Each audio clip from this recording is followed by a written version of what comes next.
ती लवकरच भेटणार त्याचंच मन त्याला सांगत होता. घेऊन आलीये तुमच्यासाठी नवीन कथा फील माय लव. कथा सुरू करण्याआधी प्लीज माझ्या चॅनलला सबस्क्राईब करून घ्या आणि तयार व्हा एका नवीन प्रवासासाठी. चला सुरुवात करतेय फील माय लव भाग 1. गोव्यातल्या एका समुद्र किनाऱ्यावर सूर्य मावळतीला झोकत होता. समुद्राच्या लाटांनाही आज जणू उधाणच आलेलं. ते पाहून ती तरी कशी शांत बसेल. पाण्याच्या लाटांसोबत ती सुद्धा मनमुराद खेळत होती. पाण्याची एक लाट येताच तिचा लॉंग स्कर्ट उचलून मागे मागे यायची आणि ती आत निघून जाताच धावत पुढे यायची. कितीतरी वेळ ती अशीच एकटी लाटांसोबत खेळत होती. वाऱ्यावर भुरभुरणारे तिचे मोकळे सोडलेले केस चेहऱ्याला स्पर्श करायला वारंवार समोर येत होते आणि ती त्यांना वारंवार तिच्या मादक अदांनी त्यांना बाजूला सारायची. मिळणाऱ्या या क्षणिक आनंदाने तिच्या चेहऱ्यावर उजळलेलं हास्य तर निसर्गाच्या या अप्रतिम सौंदर्यात आणखीनच भर घालत होतं. ती मात्र त्या क्षणांचा आनंद मनमुरादपणे लुटण्यात इतकी हरवली होती की तिला सगळ्या जगाचाच विसर पडलेला. असं भासत होतं जणू समुद्राच्या त्या फेसाळ लाटांवर स्वार होऊन मागं पुढं होऊन खेळण्यात तिला अतिशय निखळ आनंद मिळत असावा. पण तिच्यात या बाललीला मात्र सतत चालू होत्या. तिच्यापासून काहीच अंतरावर काही मुलांचा ग्रुप ट्रिपसाठी आलेला, ज्यातील काही जण सूर्यास्त पाहण्यात, काही जण फोटो काढण्यात मग्न होते तर काही जण पाण्यात मनसोक्त डुंबत होते. पण इकडं काही अंतरावर तिच्याही नकळत तिच्या या लीला पाहण्यात तो हरवला होता. जणू तिची ती सोज्वळ छबी डोळ्यात साठवून घ्यायचा तो पुरेपूर प्रयत्न करत होता. तिला पाहून त्याला जणू हृदय थांबल्याचा भास होत होता. गालात आपोआपच एक गोड स्माईल आलेली. क्षणभर त्याला आर्या मूव्हीमधली गीताच आठवली आणि पुढच्या क्षणाला फील माय लवचं संगीत मनाच्या तारात छेडून गेलं. काही मूव्ही असतातच खास मनाशी जोडलेल्या. प्रेम असावं तर असं, पण प्रत्यक्षात प्रेम असंच असतं का? आपल्या आयुष्यात येईल का अशी कोणी? मागून आलेल्या आवाजामुळे त्याच्या मनात चाललेलं विचारचक्र एकाएकी थांबलं. त्या मुलीला कोणीतरी दुरूनच आवाज देत आलं होतं. कार्तिकी, ए कार्तिकी चल ना, किती वेळ? हो आले. पुन्हा तिचा मंजूळ आवाज आला. ओ, तिचं नाव कार्तिकी आहे. वाव. त्याच्या तोंडून आपोआप अस्पष्टसे उद्गार बाहेर पडले. कार्तिकी. त्यानं ते नाव एकवार मनात घोळलं. हसत हसतच 2-3 मिनिटं घेत तिनं आपली चालू क्रीडा पुन्हा सुरू केली. अगं कार्तिकी चल ना. पुन्हा आलेल्या आवाजाने ती गर्कन वळली. काय ग, आले ना म्हणत नाईलाजाने ती वळली आणि आपली नाराजी दर्शवत तिने तिचा पाय आपटला. त्यात सुद्धा एक लय होती. आपण पाहतोय हे कळू नये म्हणून क्षणभर त्याने मात्र नजर भलतीकडे वळवली. त्याच्या हृदयात जबरदस्त हलचल झालेली, पण त्याचे लबाड डोळे ऐकतील तर शपथ. मनाचं न ऐकताच पुन्हा ते तिच्या दिशेने वळले सुद्धा होते. त्यावेळी ज्या अदेने तिने तिचे मोकळे केस एका साईडला घेतले होते की बस, मनात पुन्हा तीच हलचल. त्याच्या हार्टबीट स्किप होणार होत्याच, ज्या झाल्याही. ती धावतच जे कोणी बोलावत होतं त्या दिशेने निघाली. पण ती धावत निघाली असताना तिच्याकडूनच काहीतरी पडल्याचं जाणवलं. तसा पार्थही त्या दिशेने धावला. तो ती उभी होती त्या जागेवर धावत गेला. पाहतो तर तिथं तिचं एक इयरिंग पडलेलं, जे त्याने पटकन उचलून हातात घेतलं. खूप सुंदर आणि युनिक होतं ते इयरिंग. असं कोणीतरी मुलींची इयरिंग कधीच त्याने हातात घेतली नव्हती, पण का माहीत का ती इयरिंग त्याला अतिशय स्पेशल फीलिंग देत होती. Excuse me. वाढलेल्या हृदयाची स्पंदनं सावरत त्याने इयरिंगवरची नजर हटवली आणि तिला आवाज देऊन आजूबाजूला पाहू लागला, पण त्या दोघी तोपर्यंत दूर निघूनही गेल्या होत्या. त्याचं लक्ष पुन्हा त्या इयरिंगवर आलं.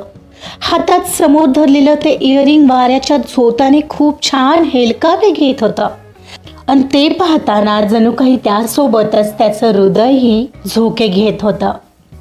आकाशात उंच उंच जाणाऱ्या झोपाळ्यात बसल्यासारखं. एवढ्यात मागून पाठीवर जोरदार थाप पडली. अरे काय पाहत बसलायस एवढं? शशांक त्याचा मित्र होता. काय नाही. कुठे काय? गडबडून त्याने ते इयरिंग हातात लपवत तो हात पाठीमागे करत म्हणाला, जणू त्याची चोरी पकडण्याआत त्याने स्वतःला वाचवलं होतं. अरे मग सनसेट इकडं होतोय, तू तिकडं काय पाहत बसलायस? हां. शशांक हसला. ओ, झाला सुद्धा सनसेट? हे बोलतानाही त्याच्या मनात उगाच स्लो फील झालं, कारण काहीतरी हरवतंय ही भावना त्याला छळत होती. हो मग काय, तुझ्यासाठी थांबलाय होय? बाय द वे, लक्ष कुठं आहे तुझं? कोणी आलं होतं का इथं? अरे कुठं काय, काहीही. चल ना, रूमवर जाऊया. बाकीचे कुठे आहेत? म्हणून त्याने त्याचे हात खिशात घातले आणि त्याच्याही नकळत ते इयरिंग्स त्याने खिशात लपवले. ती तर निघून गेली होती, पण तिची अमीट छाप मात्र त्याच्या हृदयावर पाडून गेली होती. शिवाय सोबतीला तिची राहिलेली एक आठवण म्हणजेच ते इयरिंग तर होतं. तेवढंच काहीतरी समाधान. बाकीचे अरे ते बघ. चल रे, एन्जॉय करू. पुन्हा हे दिवस विसरच हा तू. त्याला ओढतच तो घेऊन निघाला. त्याचे सगळे मित्र समुद्राच्या पाण्यात एन्जॉय करत होते. त्याचं मन मात्र ती गेली त्या दिशेनेच धाव घेत होतं. त्याचं वेडं मन तिच्यासोबतच हरवलेलं. ती पुन्हा भेटेल का हे माहीत नसतानाही ती पुन्हा भेटेल याची खरं तर खात्री नव्हतीच. पण म्हणतात ना, जग हे गोल आहे आणि एकदा तरी ती व्यक्ती आयुष्यात भेटतेच जेव्हा आपल्याला तिची आस असते. तीही भेटेल नक्कीच.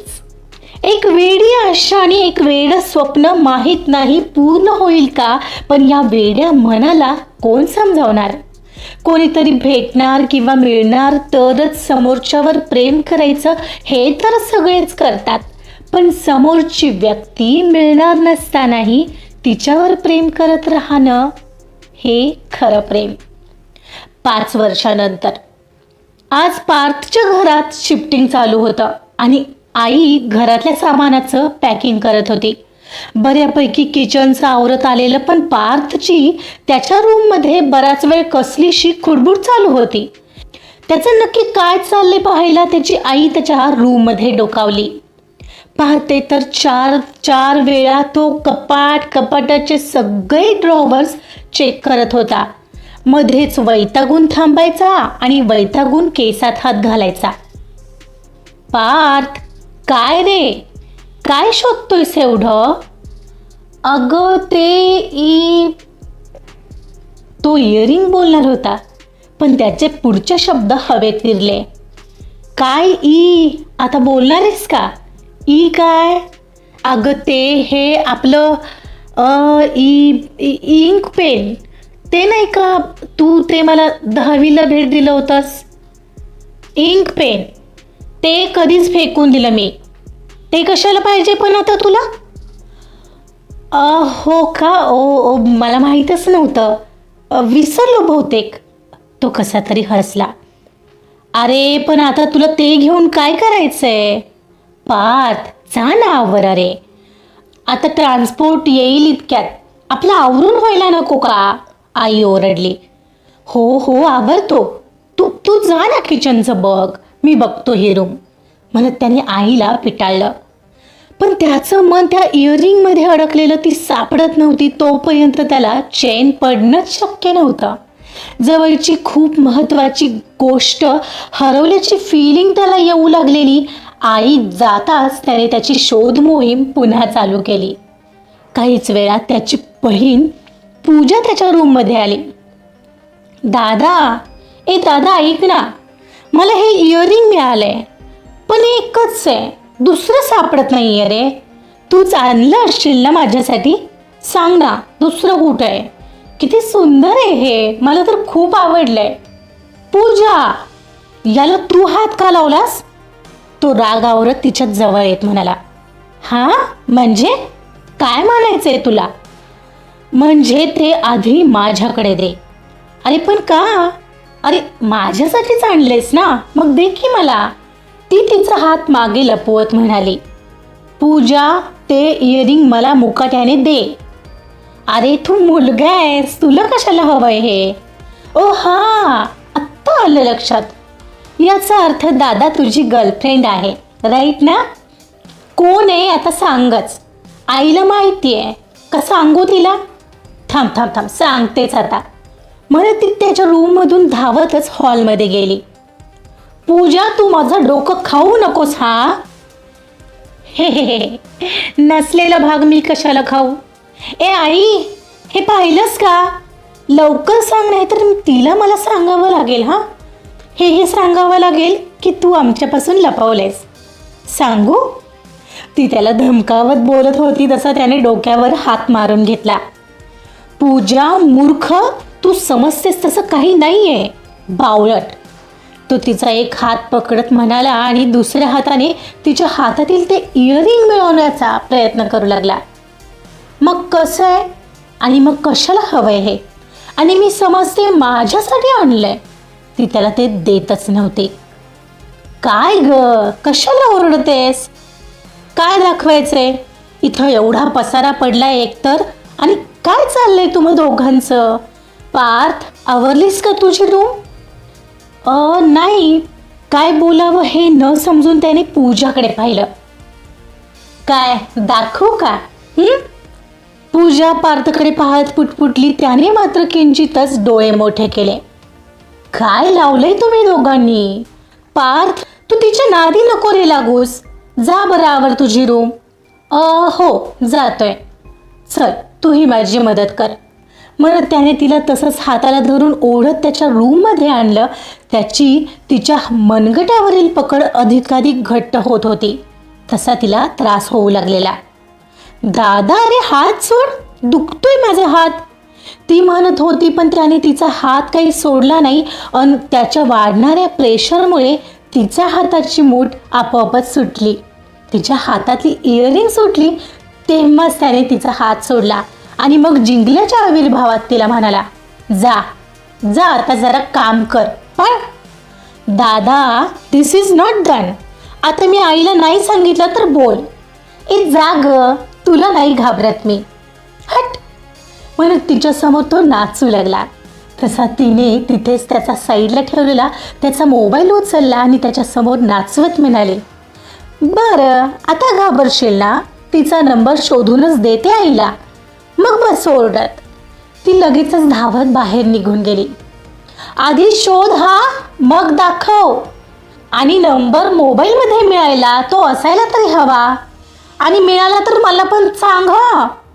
तो तिला तिथूनच आवाज देत हसत म्हणाला. त्या फोनमध्ये एवढं काही महत्त्वाचं नव्हतं, सो त्याला त्याच्याशी काही घेणं देणं नव्हतंच. पण ते इयरिंग मिळाल्यावर मात्र त्याचा जीव भांड्यात पडलेला. एकवार त्याने ते पाहिलं आणि त्याच्याकडे पाहत गोड स्माईल केला. कुठे असेल ही? एकदा तरी भेटेल का? मी वाट पाहतोय तिची. मनाशी म्हणत असताना त्याच्या मनाच्या तारा आपोआप अलगदपणे छेडून गेल्या होत्या. ते इयरिंग त्याने अगदी व्यवस्थित ठेवून दिलं आणि मगच इतर आवरावरी करू लागला. ती लवकरच भेटणार, त्याचं मन त्याला सांगत होतं. सामानाची बांधाबांध झाली आणि सगळंच नवीन घरामध्ये शिफ्ट व्हायला रेडी झालं. सगळं सामान ट्रकमध्ये भरून झालेलं, आता बस निघायचं बाकी होतं. पार्थ, जा, मागं काही राहिलंय का पाहून ये, आई म्हणाली. अहो आलोच. तो घरात जायला निघाला तर पूजा अजूनही त्याच्या फोनमध्ये डोकं घालून होती. तिचं काहीतरी नव्हे तर त्या इयरिंगवालीला शोधणं चालू होतं. तिचं त्याच्या मोबाईलमधलं WhatsApp message, status, WhatsApp group सगळं काही पाहून झालेलं. आताही ती अगदीच बेसावतपणे आणि तन्मयतेने मोबाईलमध्ये कोणाकोणाचे नंबर्स आहेत हे एक एक करत चेक करत होती. घरात जाता जाताच पार्थने अगदीच अलगदपणे तिच्या हातातून फोन काढून घेतला आणि तो धावतच घरात शिरला. दादा, काय रे? तिने आवाज देत गच्च डोळे मिटले, कारण फोन तर आता काही केलं तरी मिळालाच नसता. काहीच वेळात आतून फिरून तो आला आणि पूजाकडे तिरकस पाहत आईला म्हणाला, आई, सगळं क्लिअर आहे, चल निघूया आता. हां, आता हिला इथं राहायचं असेल तर राहू दे, मला काहीच प्रॉब्लेम नाही आहे. पूजा मात्र त्याला खाऊ का गिळू या नजरेने पाहत होती. तोपर्यंत तो बाईकवर जाऊन बसला. तो पुढे आणि या दोघी ट्रकमधून मागे येणार होत्या. अखेर त्या दिवशी त्यांचं शिफ्टिंग झालं आणि सगळं सामान व्यवस्थित लावण्यात आलं. यात खरं तर 2 दिवस तरी गेले होते. वीकेंड असल्याने पार्थलाही नीट मदत करता आली होती, पण आई आता घरात फिरून सगळं सामान कसं लागलंय हे पाहत होती. आई, खुश आहेस ना ग? तो आईच्या गळ्यात पडत म्हणाला. हो पार्थ, खूप खूप खुश आहे मी. आता घर झालं, तुझा जॉब चांगला चालू आहे. आता एकच इच्छा आहे बघ माझी, एक छानशी मुलगी पाहून तुझं लग्न करून टाकायचं, मग मी मोकळी.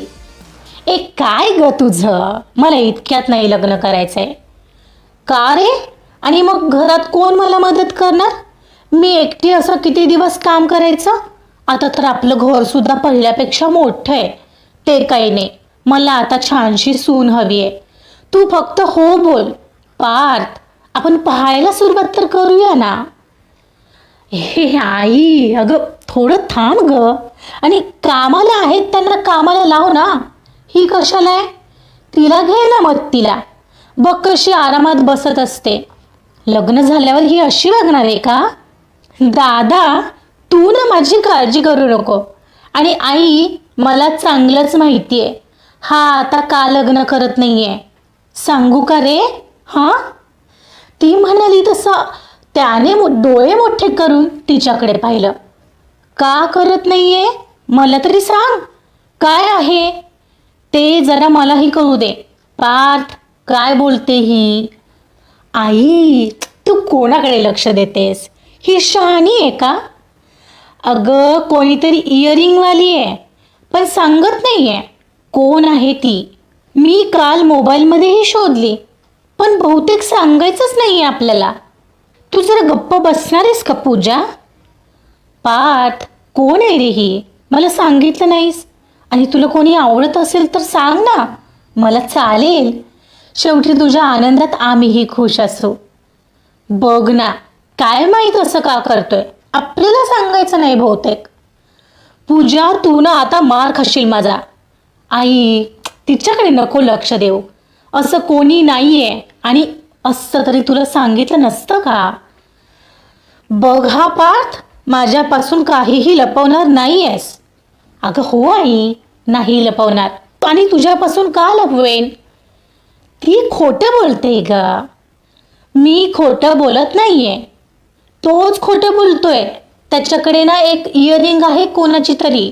मग विचार ना कोणाची आहे, विचार विचार. ती त्याला चिडवत आणि आईला उस्कवत म्हणाली, कोणाची आहे रे पार्थ? का काल तू तीच शोधत होतास? अगं नाही आई, अशीच सापडली होती मला. ही बावळट आहे, सुतावरून उगाच स्वर्ग गाठते, वेडपट कुठली. मी आता फ्रेश होऊन येतो, मला चहा हवाय. हिला सांग जरा कामं करायला, म्हणजे नको तिथं नाक खुपसायला वेळ मिळणार नाही. जा जरा चहा कर आज जाऊन, उगाच काड्या करते आहे. पूजाच्या डोक्यात हलकेच मारत तो त्याच्या रूमकडे निघून गेला. काय पूजा, काय चाललंय हे? आईनं विचारलं. अगं काय, मी खरंच पाहिली त्याच्याकडे काल एका मुलीची इयरिंग. अगं सापडली असेल कुठेतरी त्याला. मग कोणी कोणाची अशी जपून का ठेवतं? आणि किती युनिक होती माहिती आहे? खूप कॉस्टली असणार. पूजा आईला सांगत होती. तू जा बरं, चहा ठेव जरा, नको त्या गोष्टीत लक्ष घालत असतेस. तसं काही असतं तर बोलला नसता का तो? म्हणत आईने तिला किचनमध्ये पिटाळलं आणि ती तिथे सोफ्यावर विचार करत बसली. इकडे पार्थ त्याच्या बेडरूममध्ये होता. पार्थ वॉशरूममधून फ्रेश होऊन आला. चेहरा पुसत होता एवढ्यात डोक्यात एक तीव्र कळ येऊन गेली. हल्ली असं अधूनमधून होत असायचं. ते 2-3 सेकंद त्याला काही सुचायचंच नाही आणि मग तो नॉर्मल व्हायचा. आत्ताही त्याला तसंच झालं. पण 2 दिवसाच्या दगदगीने त्याला त्रास झाला असावा असं समजून तो खाली चहा प्यायला आला. आता आई सुद्धा थकली होती, पण तिला नवीन घराचा उत्साहच एवढा होता की बस. पुढच्या आठवड्यात वास्तुशांतही होती. आता त्याची तयारी चालू होती. पण आई खुश होती. पार्थ एका चांगल्या कंपनीत मॅनेजर होता. बाबा काहीच दिवसांपूर्वी अचानक ब्रेन हॅमरेजमुळे गेले होते. तो, त्याची आई आणि बहीण पूजा एवढेच लोक घरात होते. सगळी जबाबदारी आता त्याच्यावर होती आणि तो अगदीच ती व्यवस्थितरित्या पार पाडत होता. याचा आईला अभिमान वाटायचा. आता बस मुलाचं लग्न व्हावं हीच तिची इच्छा होती. आज नवीन घराची वास्तुशांत होती. घरात खूप गडबड चालू होती. काही जवळचेच पाहुणे हजर होते. सगळं एकटा पार्थच पुढे होऊन पाहत होता. घराला झेंडूच्या फुलांच्या माळा सोडायचं त्याचं काम चालू होतं एवढ्यात आई आली. पार्थ, काय करतोय सारे? काय नाही ग, माळा सोडतोय. का ग, ही पूजेची थाळी घेऊन कुठे निघाली आहेस तू? मी कुठे एकटी नाही निघाली आहे, सोबत निघतोय आपण. अगं, इतक्यात पूजेसाठी बोलवलेली ब्राह्मण येतील आणि आणि मी येऊ सोबत? पूजाला जाणं घेऊन. पार्थ म्हणाला. नाही, तिला थांबू घरी. तू चल ना, पटकन जाऊन येऊ तुझ्या बाईकवरून. आणि तसंही तुझ्या आत्या आणि मामाही आहेत घरी, ते पाहतील तोवर. ए काय ग, मला काही इंटरेस्ट नाही आहे मंदिरात यायला, तुला माहिती आहे ना. असू दे रे, चल, तिथं जाऊन राहायचं नाही आपल्याला. तसंही तुझ्यासाठी चाललोय आपण. तू काही ऐकणार नाहीस. नाही, मला माहिती आहे. चल म्हणत तो आईच्याही पुढे धावतच निघाला. खाली येत बाईकची किल्ली घेतली आणि बाहेर जाऊन बाईक स्टार्ट केली. एवढ्यात आईही आली आणि ती बसताच दोघंही मंदिरात जायला निघाले. मंदिरात आजही त्याला नेहमीसारखंच बोर होत होतं. मंदिराजवळ येताच त्याने चेहऱ्यावर थोडी नाखुशी दाखवली. आईने जबरदस्तीने त्याला पहिल्या पायरीला स्पर्श करायला लावला आणि दोघंही मंदिरात आले. पुजाऱ्यांकडे पूजेची थाळी देत आई पार्थसाठी थोडी शुभकामना करू लागली, पण त्याने अजूनही हात जोडले नव्हते. आईने दटावलं आणि हात जोडायला खुणावलं. तसं तेव्हाही त्याने नाखुशीनेच हात जोडले आणि साधे डोळेही मिटले नाही. त्याचे डोळे त्याचं एकच दैवत होतं, आई. तो तिच्याकडेच पाहत होता, जी डोळे मिटून मनोमन कसलीशी मनोकामना करत होती. देवा, तुला जर काही द्यायचं असेल तर हिला दे. तिला असंच आनंदी आणि खुश ठेव. तिची प्रत्येक मनोकामना पूर्ण कर. ॲटलिस्ट ती तुझ्यासाठी इतके उपवास तापास करते, त्यासाठी तरी. मला काही नाही दिलं तरी चालेल, पण तिला दे. पार्थ गालात आलेल्या गोड हसूसोबत नकळत देवाच्या दारात आईसाठी मागणं मागत होता. पण अनभिज्ञ तो एका आईचं मागणं आपल्या मुलाचा आनंद आणि त्याच्या आयुष्याशिवाय दुसरं काय असणार होता. पाया पडून होते तोच पुजाऱ्यांनी पूजेची थाळी माघारी केली. आईने कसलासा दोरा सोबत आणलेला पुजाऱ्यांच्या हातात दिला. तसे ते तो धागा घेऊन श्रीराम आणि श्री सीतेच्या चरणी लावून त्याला हळदी कुंकू लावून घेऊन आले. आईने त्याला काहीच न विचारता त्याचा उजवा हात पुढे केला आणि पुजाऱ्याने तो धागा त्याच्या हातावर बांधला. अगं, आता हे कशाला? त्याच्या चेहऱ्यावरचे हे भाव आईने ओळखले होते, पण त्यावर काहीच रिॲक्ट केलं नाही आणि त्याला शांत राहायला सांगितलं. त्याला मात्र त्याचं ओझं वाटत होतं. त्यानंतर आई पुन्हा काही वेळ डोळे मिटून मंदिरातच बसलेली, पण तो मात्र मेन मंडपाच्या पायऱ्या उतरून थोडा खाली आला आणि शेवटच्या पायरीवर येऊन बसला.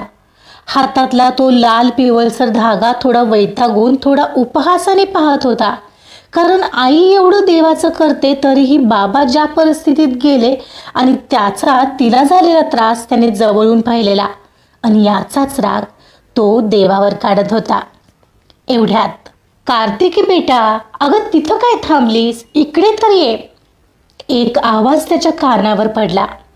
अगदी त्याच्या जवळून कोणीतरी तेच नाव घेतलेलं. त्याने त्याचं लक्ष आपोआपच समोर वेधलं गेलं आणि समोर पाहताच त्याच्या हृदयाचा ठोका चुकला. समोर तीच मुलगी होती.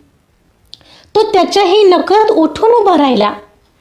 व्हाईट कलरचा अनारकली ड्रेस घातलेली ती अगदी परीसारखी समोर होती. पुन्हा त्याच्या मनाच्या तारा छेडल्या जात होत्या. पुन्हा तीच ट्यून कानात वाजत होती. फील माय लव, फील माय लव. आजचा भाग इथंच संपलेला आहे. कसं वाटलं कथेचा पहिला भाग हे आपल्या कॉमेंट्समधून सांगायला विसरू नका. कथेचा पहिला भाग आवडला असेल तर लाईक करा, सबस्क्राईब करा आणि शेअर सुद्धा करा. Thank you so much.